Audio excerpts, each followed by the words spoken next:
Hey everyone, in today's video I'm going to show you how you can download MelanCholianna mobile version of the game on your iOS or Android device. As you can see, it's working perfectly fine on my iPhone 8 Plus. I'm going to show you step by step, guys, how you can get it too.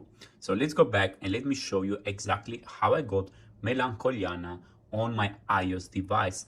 So it doesn't matter if you have an iOS or Android, the process are the same. First, guys, if you have an iOS device, just go to settings. You need to do something and go to App Store. And at the App Store, guys, the automatic download should be on. So this one, you can just do it on your iOS device and then later you're ready to go. You don't need to do that on your Android. So now This is the time that you should start following this tutorial because the steps are the same on both Android and iOS from now until the end. So guys, open your browser and search meluck.com.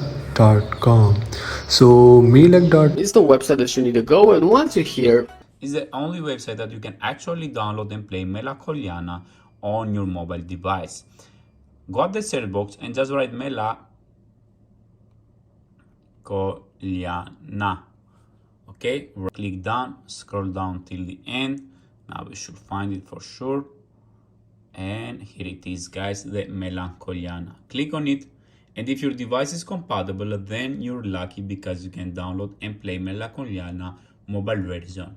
Click install, guys, and follow the instructions until the end, and you will get the game installed for free, of course, on your iOS or Android device, mobile phone or tablet, guys. It will work 100%. So guys, thank you very much for watching. Just follow the instructions until the end and you will get the game like I did. Goodbye.